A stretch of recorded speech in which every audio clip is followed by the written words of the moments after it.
हाँ तो भाई, क्या हाल है आप सभी के। चलिए, तो कल जो हम बात कर रहे थे वो चैप्टर 7 जिसको हम ट्रांसपायरेशन कह के चल रहे थे, ठीक है। तो उसके बारे में बात चल रही थी। अच्छा, अब नेक्स्ट जो मैं आपको बात बताऊं कि कल हमने एक इम्पोर्टेंट क्वेश्चन देखा जिसको हम कह रहे थे रंध्रों की संरचना, ठीक है, या मैं कहूं रंध्री उपकरण। वो आपसे एक क्वेश्चन वहां से दे सकता है कि रंध्र उपकरण का नामांकित चित्र बनाइए। यदि वो आपसे ये क्वेश्चन पूछे कि रंध्र उपकरण का नामांकित चित्र, तो मैं आपको बता दूं, आपको खुले रंध्र और बंद रंध्र का डायग्राम बनाना है। किसका डायग्राम बनाना है? एक तो खुले हुए रंध्र का और एक बंद रंध्र का आपको डायग्राम बनाना है, और दोनों को मिलाकर हम रंध्र उपकरण बोलते हैं, ठीक है भाई। हाँ, चलिए, तो आज जो हम बात करेंगे वो एक बहुत ही इंपॉर्टेंट टॉपिक के बारे में बात करेंगे जिसको हम बोल के चलते हैं रंध्र गतिकी। क्या बोलते हैं? रंध्र गतिकी, इंस्ट्रूमेंटल मूवमेंट। जो इस चैप्टर का सबसे मोस्ट इंपॉर्टेंट टॉपिक है वो है रंध्र गतिकी, जिसको हम इंस्ट्रूमेंटल मूवमेंट कह के चलते हैं। तो सबसे पहले तो ये देखने की कोशिश करते हैं कि आखिर रंध्र गतिकी क्या होता है, डेफिनेशन क्या होती है। तो सुन लीजिए, बहुत सिंपल सी इसकी परिभाषा है। रंध्रों का खुलना व बंद होना रंध्र गतिकी कहलाता है, ठीक है। आपको क्लियर दिखाई दे रहा है?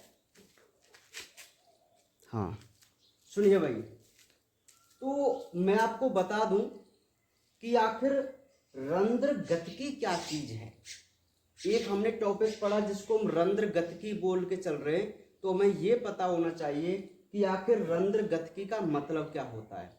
तो मैं आपको बता दूं कि रंध्रों का खुलना और बंद होना, रंध्रों का खुलना व बंद होना ही क्या कहलाता है? रंध्र गतिकी कहलाता है, ठीक है। देखो, रंध्र कहाँ होते हैं? पत्तियों में होते हैं। स्टोमेटा जो होते हैं कहाँ होते हैं? पत्तियों में होते हैं। और हम जानते हैं कि जो स्टोमेटा होते हैं उन्हीं से ट्रांसपायरेशन की क्रिया होती है। प्लांटों में जो ट्रांसपायरेशन की मैकेनिज्म होती है वो किसके द्वारा होती है? स्टोमेटा के द्वारा होती है, रंध्रों के द्वारा होती है ना। तो एक सिंपल सी बात ये हो जाती है कि यदि रंध्र खुलेंगे, यदि स्टोमेटा ओपन होंगे तो ट्रांसपायरेशन होगा, और यदि स्टोमेटा क्लोज हो जाएंगे तो ट्रांसपायरेशन भी बंद हो जाएगा। एक सिंपल सी बात हमारे दिमाग में होती है ये, ठीक है। हाँ, तो अब हमें ये तो समझ में आ गया कि अब हम किस टॉपिक के बारे में डिस्कशन करेंगे। तो रंध्रों का खुलना और बंद होना क्या कहलाएगा? रंध्र गतिकी कहलाएगा। तो अब हम ये समझने की कोशिश करेंगे कि आखिर कैसे रंध्र खुलते हैं और क्यों रंध्र बंद होते हैं, ठीक है।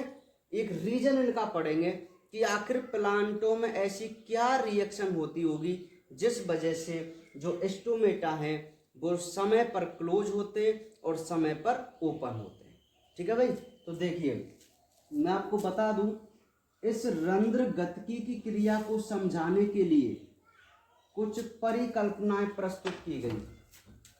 बात समझ में आ रही है?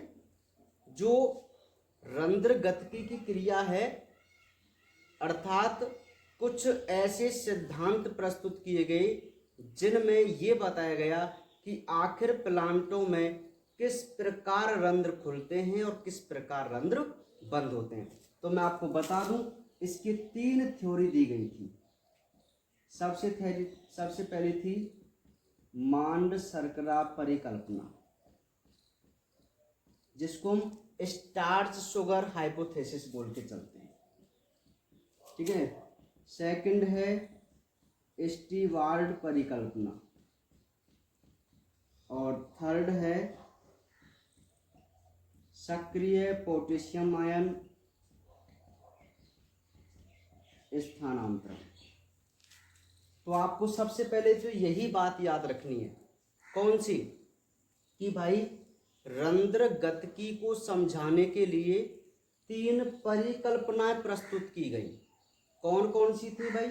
सबसे पहली थी स्टार्च शुगर हाइपोथेसिस, जिसको हम मांड शर्करा परिकल्पना कहते हैं। मांड का मतलब स्टार्च होता है, मंड जानते हैं आप सभी, स्टार्च को बोलते हैं, है ना। हाँ, शर्करा शुगर परिकल्पना, तो ये फर्स्ट थी। सेकंड थी स्टीवार्ड परिकल्पना। कौन सी? स्टीवार्ड परिकल्पना। और जो थर्ड है वो है सक्रिय पोटेशियम आयन स्थानांतरण। ठीक है, सक्रिय पोटेशियम आयन स्थानांतरण। तो आपको बात समझ में आ गई कि आखिर ये 3 थ्योरी किसके लिए दी गई थी। इन तीन थ्योरी में ये समझाया गया कि आखिर रंध्र कैसे बंद होते हैं और कैसे खुलते हैं, और इन्हीं 3 थ्योरी के माध्यम से आज हम भी ये समझ जाएंगे कि आखिर रंध्र कैसे ओपन हुए और कैसे बंद हुए। ठीक है, तो एक एक काम क्रम से अध्ययन करते हैं, आप ध्यानपूर्वक समझते हुए चलना। हाँ तो भाई, तो रंध्र गतिकी की जो थ्योरी थी, जो 3 थी, उनमें हम सबसे पहले अब अध्ययन करते हैं फर्स्ट थ्योरी, जिसको हम मांड शर्करा परिकल्पना कह के चलते हैं। ठीक है, यानी कि इसको इंग्लिश में बोलते हैं स्टार्च शुगर हाइपोथेसिस। क्या बोलते हैं भाई? Starch sugar hypothesis. तो देखिए, सबसे पहले इसकी थ्योरी की बात करें तो देखिए, यह है जीडी सायरे ने प्रस्तुत की। इन्होंने कहा कि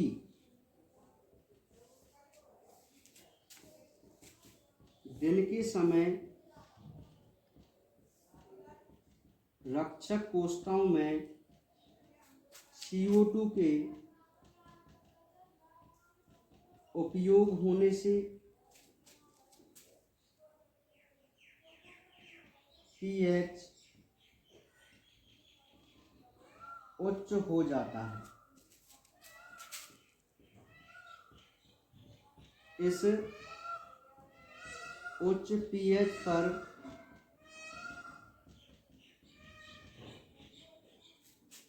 फॉस्फोराइलेज एंजाइम सक्रिय हो जाता है, जो स्टार्च को ग्लूकोज फर्स्ट फॉस्फेट में बदल देता है, जिससे द्वार कोशिका का DPD बढ़ जाता है, वह स्फीत हो जाती है।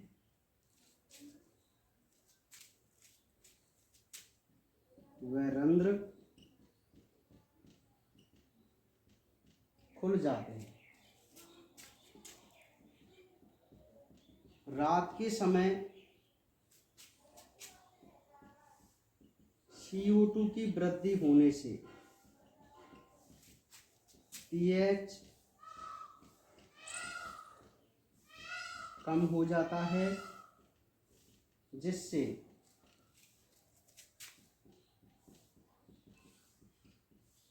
फॉस्फोराइलेज निष्क्रिय हो जाता है, वह ग्लूकोज फर्स्ट फॉस्फेट पुनः स्टार्च में बदल जाता है, जिससे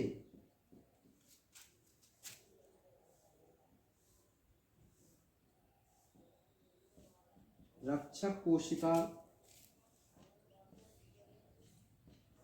शिलत हो जाती है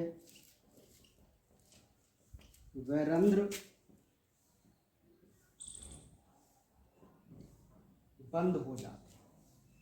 ठीक है भाई, देखिए तो मैं आपको बताऊं कि रंध्रों के खुलने और बंद होने की क्रिया को समझाने के लिए एक वैज्ञानिक थे जिनको हम कहते हैं जेडी सायरे।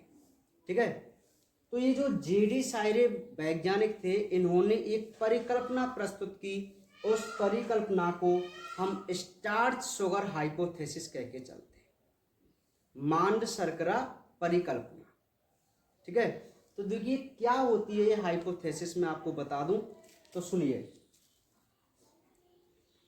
इन्होंने एक अच्छा इसका एक कंसेप्ट आप ध्यानपूर्वक समझिए। यदि हमें रंध्रों के खुलने और बंद होने की क्रिया को समझना है तो एक कंसेप्ट अपने दिमाग में आप जरूर रखना। अब वो कंसेप्ट क्या है वो मैं आपको बता रहा हूं, ध्यानपूर्वक समझिए।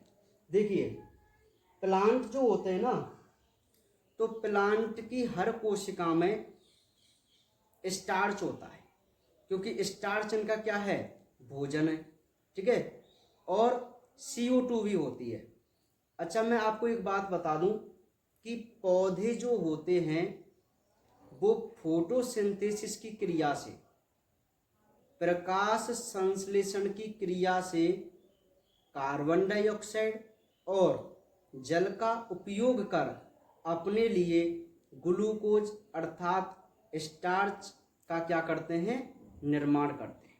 आप सभी ने ये समीकरण देखा होगा फोटोसिंथेसिस का, CO2 plus H2O C6H12O6 plus O2 plus H2O, देखा है सभी ने।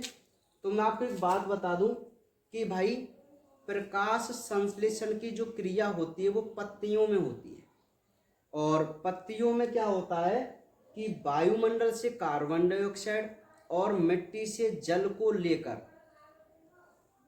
पर्णहरित की सहायता से और प्रकाश की उपस्थिति में वो इन दोनों से अपने लिए भोजन बनाते हैं और हमारे लिए ऑक्सीजन बनाते हैं। ठीक है, तो ये जो एक समीकरण है वो फोटोसिंथेसिस का समीकरण है ना। या इस समीकरण को हमने क्यों समझा, इससे हमें एक बात जरूर पता चल रही है, वो ध्यानपूर्वक समझो कि भाई फोटोसिंथेसिस की जो क्रिया होती है वो हमेशा दिन में होती है। किसमें होती है, दिन में। और दिन में यदि फोटोसिंथेसिस होता है तो आप मुझे एक बात बताओ, प्लांटों में CO2 की मात्रा ज़्यादा रहेगी या कम रहेगी जब फोटोसिंथेसिस होगा? तो हम जानते हैं कि यदि फोटोसिंथेसिस हो रहा है तो जरूर प्लांटों में CO2 की मात्रा कम होगी, है ना। अच्छा यदि CO2 कम है तो उस कोशिका का जो pH है वो हाई हो जाता है, हाई pH। अब pH का और CO2 का क्या सिस्टम है वो आप समझो। तो केमिस्ट्री में हम एक बात पढ़ते हैं कि भाई जो अधात्विक ऑक्साइड होते हैं वो अम्लीय प्रकृति के होते हैं, और जो धात्विक ऑक्साइड होते हैं वो क्षारीय प्रकृति के होते हैं। बात समझ में आ रही है? जो अधात्विक ऑक्साइड होते हैं वो तो अम्लीय प्रवृत्ति के होते हैं, और जो धात्विक ऑक्साइड होते हैं वो क्षारीय प्रवृत्ति के होते हैं। अब इसका रीजन क्या है, आखिर ऐसा हम क्यों बोलते हैं, तो मैं आपको एक छोटी सी बात बता दूं। देखिए यदि आप किसी भी अधात्विक ऑक्साइड की क्रिया जल से कराते हो तो हमेशा अम्ल का निर्माण होता है। किसका? अम्ल का। देखो ये कार्बन डाइऑक्साइड है, एक प्रकार का अधात्विक ऑक्साइड है। आप इसकी जल से क्रिया कराइए तो 100% H2CO3 बनेगा। क्या बनेगा? H2CO3। और H2CO3 क्या है? कार्बोनिक अम्ल है। क्या है? कार्बोनिक अम्ल। तो आपको बात समझ में आ गई कि आखिर अधात्विक ऑक्साइड अम्लीय प्रवृत्ति के क्यों माने जाते हैं। क्योंकि जब भी इन ऑक्साइड की क्रिया वाटर से हो तो हमेशा एसिड का प्रोडक्शन करते हैं। ठीक है। जैसे सल्फर डाइऑक्साइड है, सल्फर अधातु है, तो सल्फर डाइऑक्साइड की आप जल से क्रिया करेंगे तो सल्फ्यूरिक अम्ल बनेगा। बताओ बनेगा कि नहीं बनेगा? ठीक है।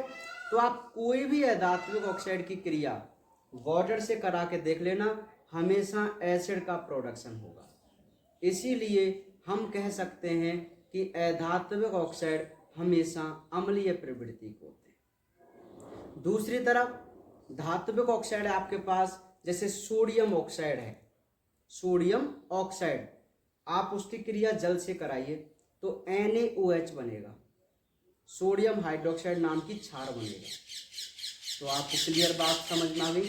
तो देखिए अधात्विक ऑक्साइड तो क्षारीय प्रवृत्ति के और अधात्विक ऑक्साइड तो अम्लीय प्रवृत्ति के, और जो धात्विक ऑक्साइड है वो क्षारीय प्रवृत्ति के।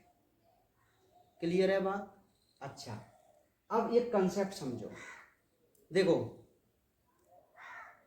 CO2 है, CO2 की जल से क्रिया होगी क्योंकि हर कोशिका में वाटर भी होता है, और यदि वहां CO2 है तो 100% उसकी pH कैसी होगी? कम। अरे मेरे वीराव, pH कम का मतलब होता है अम्लीयता ज्यादा। नहीं यही बात समझ में? देखो किसी स्थान पर अम्लीयता ज्यादा है, ठीक है, तो आप बताइए वहां का जो pH है वो कम होगा कि नहीं होगा? मान pH का, अरे pH मान जितना कम होता है ना वो उतना ही अधिक एसिडिक होता है, और pH मान उतना ज्यादा उतना ही कम उसका एसिडिक मीडियम होता है। अरे हम जानते हैं ना, जिसका pH मान 0 होता है वो सबसे प्रबल अम्ल है, और जो लगभग 6 से आगे होते हैं वो दुर्बल अम्ल की कैटेगरी में आते हैं, है ना? आप जानते हैं, केमिस्ट्री तो आपने पढ़ी है। ठीक है, तो बस इसी बात पर हमारी ये पूरी थ्योरी टिकी हुई है। किस बात पर? एक pH की बात पर।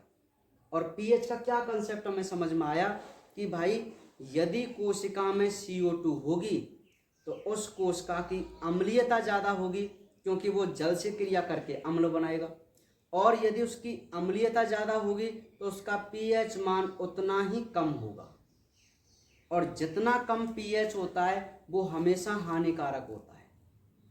समझ में आ रही बात है ना? तो देखिए क्या होता है। अब एक GD सायरे वैज्ञानिक थे, उन्होंने इस पर रिसर्च किया और एक बहुत इंटरेस्टिंग बात बताई, और इन्होंने ये कहा कि भाई दिन के समय जो हमारी गार्ड सेल होती हैं, रंध्र की संरचना आपने पढ़ी है, मैं अभी पीछे थ्योरी को समझाकर एक डायग्राम बनाऊंगा तब उसको और क्लियर तरीके से हम समझेंगे। तो वो कहते हैं कि जो गार्ड सेल होती हैं, रक्षक कोशिका, उन रक्षक कोशिकाओं में दिन में CO2 का होता है उपयोग। किसमें? फोटोसिंथेसिस में। तो बताइए इस रक्षक कोशिका में दिन में CO2 की कमी होगी क्या नहीं होगी? तो CO2 की कमी होने से यहाँ का जो pH है वो कैसा हो जाएगा? उच्च हो जाएगा।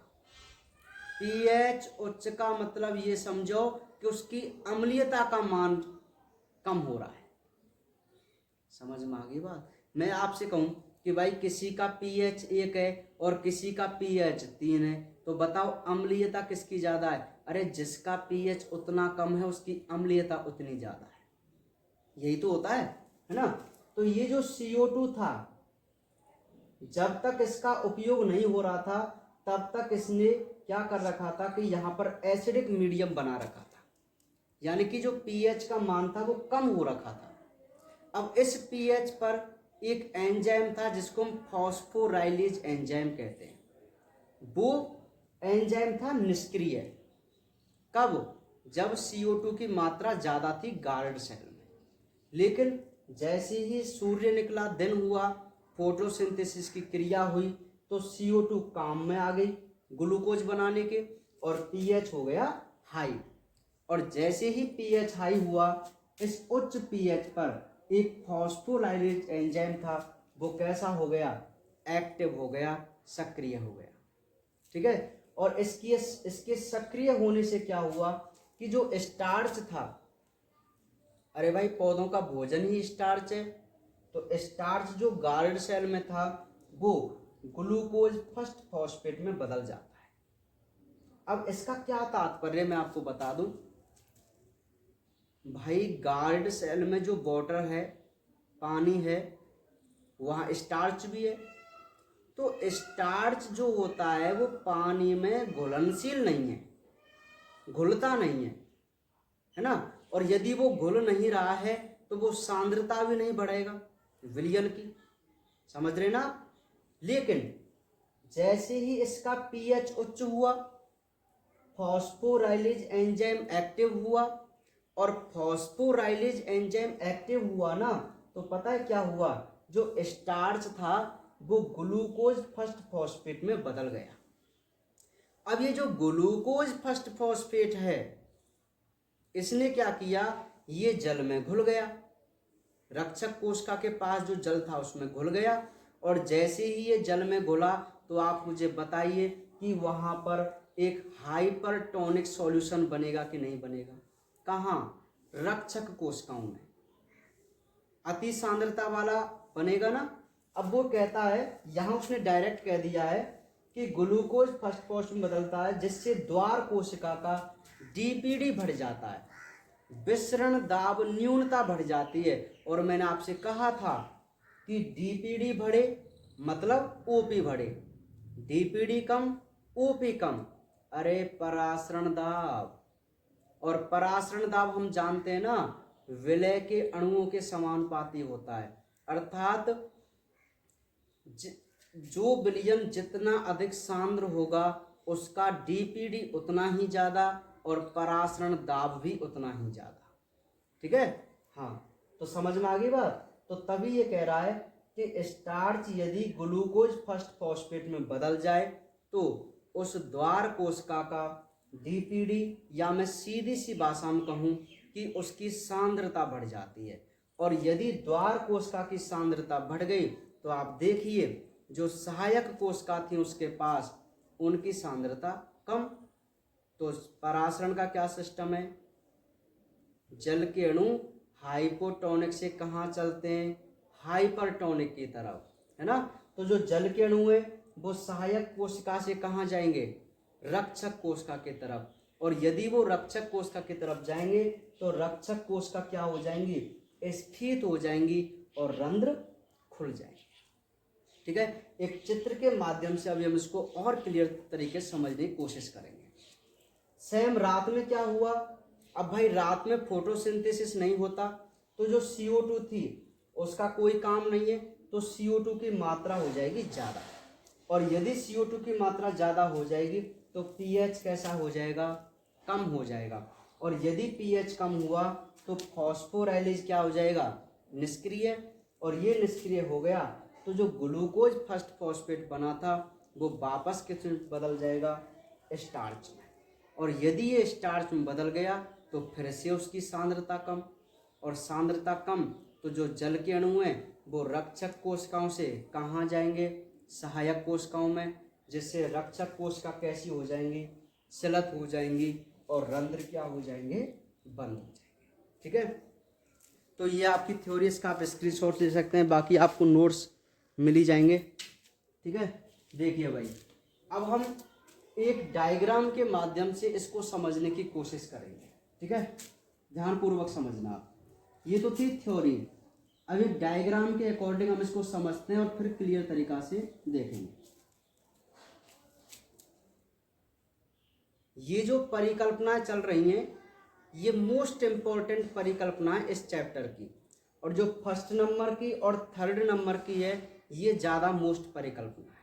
ठीक है, तो एक डायग्राम मैं आपके सामने बनाता हूं और फिर इसको हम समझने की कोशिश करते हैं।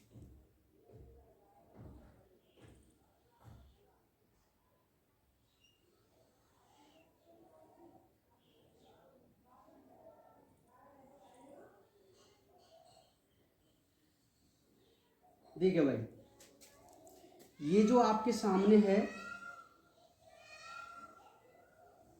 वो एक रंध्र है। कौन है? एक रंध्र। ठीक है। अच्छा सुनिए भाई, ये जो आपको स्टोमेटा दिखाई दे रहा है, एक रंध्र दिखाई दे रहा है, वो एक बंद रंध्र है। कैसा है? बंद। तो जब ये रंध्र बंद होता है, ये आप जानते, देखो ये दोनों गार्ड सेल हैं जिनको हम रक्षक कोशिका कहते हैं, और ये बीच में है रंध्र, है ना, ये वाला। ठीक है भाई। और ये पूरा है रंध्र उपकरण। मैं आपको एक सिंपल सी बात बता दूं, देखो ये तो है रंध्र, है ना, और यदि हम रंध्र उपकरण की बात करें ना, तो रंध्र उपकरण वो होता है जिसमें रंध्र भी हो, सहायक कोशिका भी हो और द्वार कोशिका भी हो। मतलब मैं कह सकता हूं कि ये अब एक रंध्र उपकरण है, ना कि रंध्र है। आप समझ लेना इस बात को। स्टोमेटा तो केवल यही होता है जो बीच में होता है, बाकी ये जो पूरा है वो एक रंध्र उपकरण है। ठीक है। अब देखिए, समझने की कोशिश करना, ये हमारी गार्ड सेल है, रक्षक कोशिका, और ये जो हमारी है वो सहायक कोशिका है। यही होता है। अच्छा, ये जब रंध्र बंद है तो इस समय बताऊं क्या है कि इसमें CO2 है। किसमें? गार्ड सेल में। यदि इसमें CO2 है तो इसका जो pH है वो कम है। क्या है? pH कम। और यदि इसका pH कम है तो एक एंजाइम है फॉस्फोराइलेज, वो है निष्क्रिय। कैसा है भाई? निष्क्रिय। तो ये कंडीशन थी जब रंध्र कैसे थे? बंद। अब सूर्य निकला, यानी कि दिन हुआ, तो पता है अब क्या होगा, मैं आपको बता दूं। जैसे ही दिन निकलेगा तो फोटोसिंथेसिस की क्रिया होगी, प्रकाश संश्लेषण की क्रिया होगी। तो प्रकाश संश्लेषण की यदि क्रिया होती है तो ये जो कार्बन डाइऑक्साइड आपको दिखाई दे रही है, ये CO2 उपयोग में आएगी। आएगी ना, क्योंकि आप जानते हैं ग्लूकोज का निर्माण CO2 और जल से ही होता है, प्लांट करते हैं। तो ये जो CO2 है, जब अधिक मात्रा में काम में आ जाएगी तो आप एक बात बताओ, इस रक्षक कोशिका की जो अम्लीयता है, अम्लीयता वो कम होगी कि नहीं होगी? क्यों? क्योंकि CO2 जल के साथ क्रिया करके अम्लीय माध्यम इसका बना रखा था, तो ज़्यादा मात्रा में अम्लीयता थी, इसलिए इसका pH कम था। लेकिन फोटोसिंथेसिस में जो CO2 थी वो काम में आ गई, तो अर्थात CO2 की कमी हो गई रक्षक कोशिकाओं में। तो CO2 की कमी हुई तो pH मान कैसा हो गया? हाई हो गया, है ना। और जैसे ही इसका pH मान ज़्यादा हुआ, एक एंजाइम था फॉस्फोराइलेज, वो कैसा हो गया? एक्टिव हो गया। कैसा हो गया? एक्टिव। यहाँ तक आपको कोई दिक्कत? ठीक है, ये कंसेप्ट आपको पता चल गया, ये सिस्टम आपकी समझ में आ गया कि आखिर ये सिस्टम होगा कि नहीं होगा। ऐसा ही तो होगा भाई। अच्छा, अब जैसे ये फॉस्फोराइलेज एंजाइम एक्टिव हुआ, बात समझो, इसके अंदर था स्टार्च। किसके अंदर? रक्षक कोशिकाओं के अंदर, क्योंकि स्टार्च इसका भोजन है। भाई भोजन हर जगह होता है, हर सेल्स में होता है ना। तो ये जो स्टार्च था वो पानी में कम घुलनशील था। यदि ये कम घुलनशील है तो आप मुझे एक बात बताओ कि यहाँ की विलयन की सांद्रता कम होगी ना, क्योंकि यहाँ जल में घुलने वाला कोई अणु ही नहीं है। ठीक है, तो यहाँ की सांद्रता कम होगी ना। और परासरण का हम सिस्टम जानते हैं कि जल के अणु कम सांद्रता से हाई सांद्रता की ओर गमन करते हैं। ठीक है, तो देखिए, जब यहाँ स्टार्च था तो इसका सॉल्यूशन कम सांद्र था, लेकिन जैसे ही फॉस्फोराइलेज सक्रिय हुआ, उसने स्टार्च को ग्लूकोज फर्स्ट फॉस्फेट में बदला। और ये जो ग्लूकोज फर्स्ट फॉस्फेट होता है ये जो ग्लूकोज फर्स्ट फॉस्फेट होता है वो पानी में घुलनशील होता है। समझ में आ गई बात? अर्थात ये ग्लूकोज फर्स्ट फॉस्फेट के अणु हैं और ये वाटर है। तो जैसे ही फॉस्फोराइलेज एंजाइम ने स्टार्च को ग्लूकोज फर्स्ट फॉस्फेट में चेंज किया तो यहाँ उसकी सांद्रता का मान बढ़ गया। समझदार हैं आप? बताओ यहाँ सांद्रता बढ़ेगी कि नहीं बढ़ेगी? कहाँ पर? रक्षक कोशिकाओं में। वो कहता है ना कि ग्लूकोज फर्स्ट फॉस्फेट के बदलने से कोशिका का स्फीत दाब बढ़ जाता, कोशिका का डीपीडी बढ़ जाता है। अरे डीपीडी बढ़ने का मतलब उसका परासरण दाब यानी कि सांद्रता बढ़ गई। ठीक है, तो इसकी बताओ सांद्रता बढ़ी कि नहीं बढ़ी? और सांद्रता बढ़ी तो परासरण दाब का मान भी बढ़ा ना, ओपी भी बढ़ा और डीपीडी बढ़ा। समझ में आ गई बात? अच्छा, यहाँ यदि इसकी सांद्रता ज़्यादा है अब और सहायक कोशिकाओं की सांद्रता कम है तो आप बताइए मुझे कि जो जल के अणु हैं वो कम सांद्रता से अधिक सांद्रता की ओर प्रवेश करेंगे कि नहीं करेंगे? करेंगे क्या? करेंगे ना। तो अब जो जल के अणु हैं वो सहायक कोशिका से कहाँ जा रहे हैं? रक्षक कोशिका की तरफ जा रहे हैं। और जब रक्षक कोशिका में जल के अणु बढ़ेंगे तो बताइए ये स्फीत अवस्था में आएगी कि नहीं आएगी? नहीं आएगी स्फीत अवस्था में। आएगी ना? आएगी ना स्फीत अवस्था में। भाई यहाँ जल के अणु बढ़ गए रक्षक कोशिकाओं में। क्यों बढ़े जल के अणु? अर्थात क्यों आए? क्योंकि पहले यहाँ स्टार्च था जिसने इसकी सांद्रता को कम कर रखा था, लेकिन फॉस्फोराइलेज एंजाइम जैसे ही एक्टिव हुआ उसने तुरंत स्टार्च को ग्लूकोज फर्स्ट फॉस्फेट में बदला और ग्लूकोज फर्स्ट फॉस्फेट पानी में घुल जाता है, जिससे इसकी सांद्रता बढ़ी। और सांद्रता बढ़ने से जो जल के अणु थे वो सहायक कोशिका से कहाँ पहुँच गए? रक्षक कोशिका में। और रक्षक कोशिका में पहुँचे तो ये जो कोशिकाएं वो फूलती हैं, फूलेंगी। अभी तो ये श्लथ अवस्था में, जब ये फूलती हैं तो देखो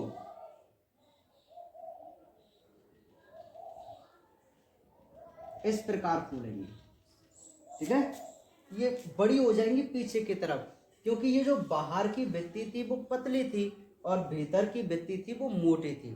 तो ये जो बाहर की भित्ति है जब इसमें संकुचन होगा तो ये ऊपर की तरफ जाएगी, और जो ये अंदर की तरफ भीतरी वाली परत थी ना उसमें भी थोड़ा सा खिंचाव होकर बिल्कुल इस प्रकार की संरचना बदल जाएगी।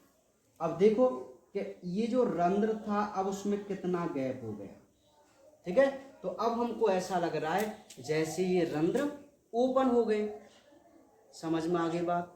तो ये था ओपन होने का सिस्टम कि आखिर रंध्र क्यों खुलते हैं। तो आपने दिमाग में एक कंसेप्ट याद रखो कि यदि जल के अणु सहायक कोशिका से रक्षक कोशिका में प्रवेश कर गए तो रक्षक कोशिका स्फीत होती है जिससे रंध्र खुल जाते हैं, और यदि जल के अणु रक्षक कोशिका से सहायक कोशिका में चले गए तो ये कोशिका शिथिल हो जाती हैं जिससे रंध्र बंद हो जाते हैं। बस हमें इतनी सी बात बता के चलनी है कि आखिर जल के अणु कैसे यहाँ आएंगे और कब ये बाहर निकलेंगे। तो इसका यही एक सिस्टम था CO2 वाला कि यदि इसमें CO2 है तो इसका pH कम है, और pH कम है तो फॉस्फोराइलेज इनएक्टिव है, और यदि फॉस्फोराइलेज इनएक्टिव है तो स्टार्च ही रहेगा जिससे इसकी सांद्रता नहीं बढ़ेगी, और इसकी सांद्रता नहीं बढ़ी तो जल के अणु सहायक कोशिका से कभी यहाँ नहीं आएंगे और रंध्र नहीं। ठीक है, बात समझ में आ गई कि आखिर रंध्र क्यों खुले? क्यों खुले भाई? कि CO2 का उपयोग हुआ फोटोसिंथेसिस में, pH ज़्यादा हुआ, उच्च pH पर फॉस्फोराइलेज एक्टिव हुआ। उसने क्या किया? फॉस्फोराइलेज ने क्या किया कि जो स्टार्च था उसको ग्लूकोज फर्स्ट फॉस्फेट में बदल दिया। बस उससे इसकी सांद्रता बढ़ गई और जल के अणु यहाँ से यहाँ आ गए। बस सिंपल सी बात है। ठीक है, अब रात के समय की बात कर लेते हैं। अब देख लेते हैं रंध्र बंद क्यों होते हैं। अब ये तो बहुत छोटा सा सिस्टम रह गया कि जैसे ही रात होती है तो जो CO2 है उसका उपभोग नहीं होता। समझदार है आप, नहीं होगा। तो यहाँ बताओ रक्षक कोशिकाओं में CO2 की मात्रा बढ़ेगी कि नहीं बढ़ेगी? यदि यहाँ CO2 बढ़ गया तो दोबारा से हाई निम्न pH हो जाएगा, और निम्न pH हुआ तो जो फॉस्फोराइलेज था वो कैसा हो जाएगा? इनएक्टिव। और यदि वो इनएक्टिव हुआ तो जो ग्लूकोज फर्स्ट फॉस्फेट है वो दोबारा किस में बदल जाता है? स्टार्च में बदल जाता है। किस में बदल जाता है? स्टार्च में बदल जाता है। और यदि वो स्टार्च में बदल जाता है तो इसकी जो सांद्रता है वो कम हो जाती है, जिससे जल के अणु रक्षक कोशिका से वापस सहायक कोशिका में चले जाते हैं और ये कोशिका शिथिल हो जाती है और रंध्र बंद हो जाते हैं। ठीक है, तो ये एक छोटा सा कंसेप्ट था इसका। तो आप डायग्राम को एक साफ सुथरा यहाँ बना सकते हैं क्योंकि हम इसको पहले ही बना चुके हैं। ठीक है, हाँ। तो बताइए आपको स्टार्च शुगर हाइपोथेसिस समझ में आई कि नहीं आई? आपको पता चल गया कि किस प्रकार जेडी सायरे ने स्पष्ट किया कि रंध्र कैसे खुलते हैं और कैसे बंद होते हैं।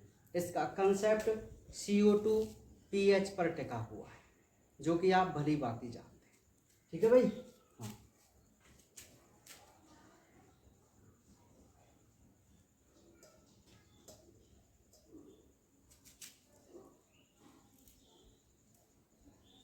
नेक्स्ट, अब जो सेकंड थ्योरी है जिसको हम कहते हैं स्टीवार्ड परिकल्पना।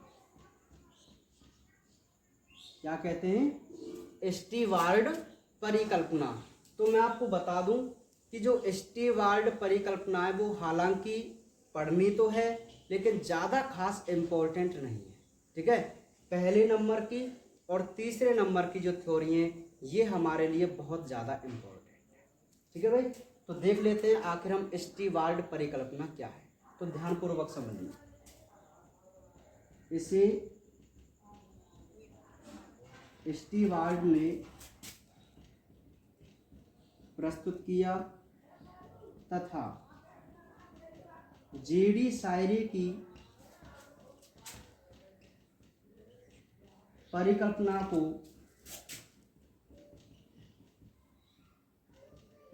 आगे बढ़ाते हुए कहा कि ग्लूकोज फर्स्ट फॉस्फेट का विश्लेषण होता है जिससे वो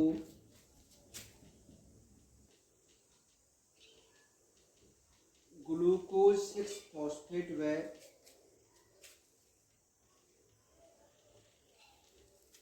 ग्लूकोज में बदल जाता है, जो कि ग्लूकोज फर्स्ट फॉस्फेट से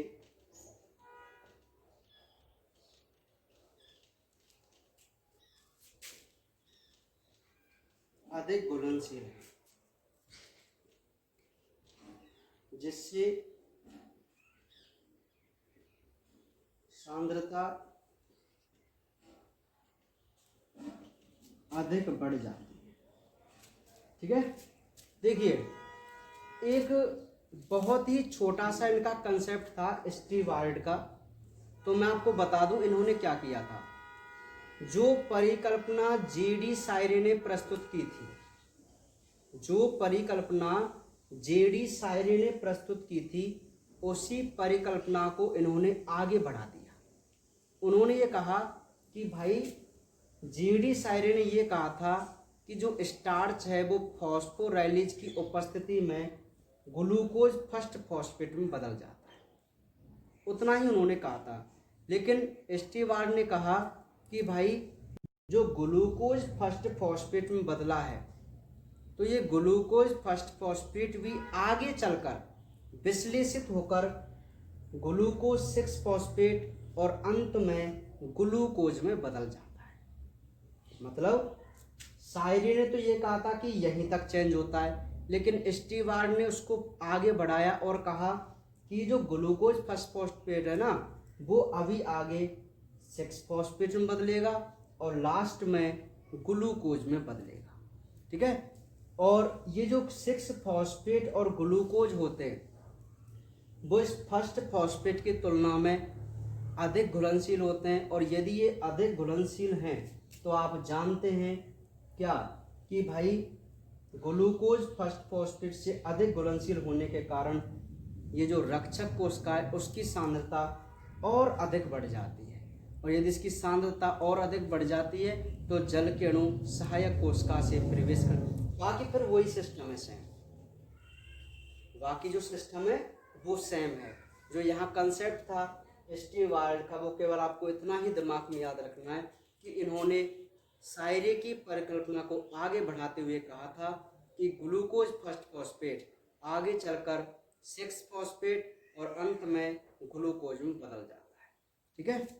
तो ये हमारी छोटी सी क्या थी, एक स्टीवार्ड परिकल्पना। ठीक है। बाकी आपको नोट्सों में पूरी थ्योरी सटीक मिल जाएगी, लेकिन आप समझने के लिए इतना आपके लिए बहुत है। ठीक है। चाहे तो कुछ बच्चे इसका स्क्रीनशॉट ले सकते हैं, जो आपको उचित लगे वो लिख लेना आप। समझ में आ गई भाई बात। तो स्टीवार्ड और बोह्म परिकल्पना आपको समझ में आ गई, कोई दिक्कत वाली बात नहीं है ना। चलिए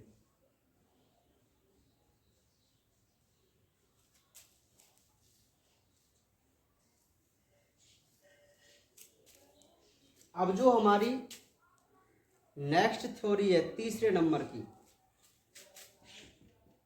और वो तीसरे नंबर की जो थ्योरी है बहुत ही इंपॉर्टेंट है, जिसको हम कहते हैं सक्रिय पोटेशियम आयन स्थानांतरण थ्योरी। सक्रिय पोटेशियम आयन स्थानांतरण थ्योरी। तो इसकी हम एक आज डेफिनेशन लिख लेते हैं और इसको फिर हम कल समझने की कोशिश करेंगे। ठीक है। तो देखिए इसे इमाम्यूरा तथा फ्यूजिनो ने प्रस्तुत किया तथा लेविट ने प्रतिपादित की। ठीक है। इनके अनुसार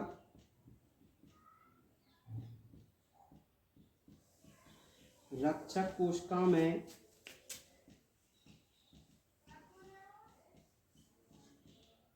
मैलिक अम्ल होता है जो वियोजित होकर मैलेट व H+ आयन बनाता है। ठीक है। H+ आयन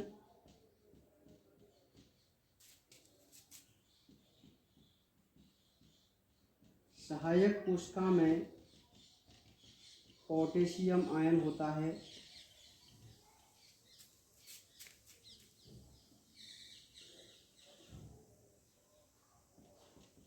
H+ आयन रक्षक कोशिका से सहायक कोशिका में व K+ आयन सहायक से रक्षक कोशिका में जाता है, जिससे रक्षक कोशिका में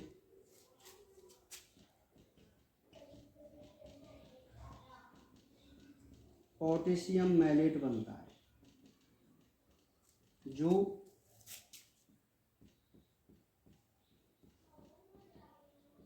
इसकी सांद्रता को बढ़ाता है, जिससे रंध्र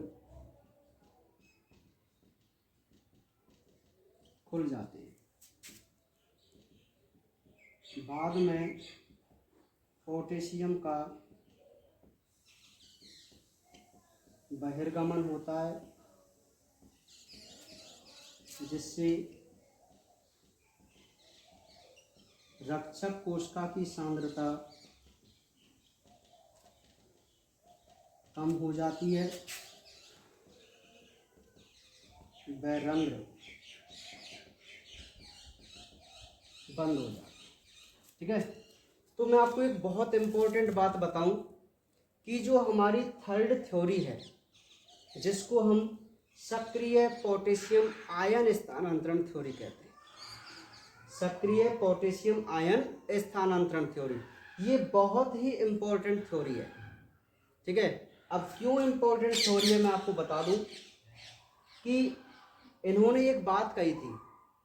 अच्छा, इमाम्यूरा और फ्यूजनो नाम के वैज्ञानिक थे, इन्होंने इसको ये थ्योरी दी, कौन सी, सक्रिय पोटेशियम आयन स्थानांतरण। लेकिन लीविट नाम के वैज्ञानिक थे जिन्होंने इस थ्योरी को समक्ष रखा दुनिया के सामने, लेकिन बनाया किसने था, इमाम्यूरा और फ्यूजनो ने। ठीक है, तो इन्होंने एक बात कही थी कि भाई जो रक्षक कोशिका होती हैं, उन रक्षक कोशिकाओं में मैलिक अम्ल होता है। कौन सा अम्ल होता है, मैलिक अम्ल। और ये मैलिक अम्ल जब टूटता है तो मैलेट और H+ आयन बनाता है, मैलेट और H+ आयन बनाता है, और सहायक कोशिका में होता है पोटेशियम आयन। देखो, सहायक में तो है पोटेशियम और रक्षक कोशिका में है मैलेट और H+ आयन।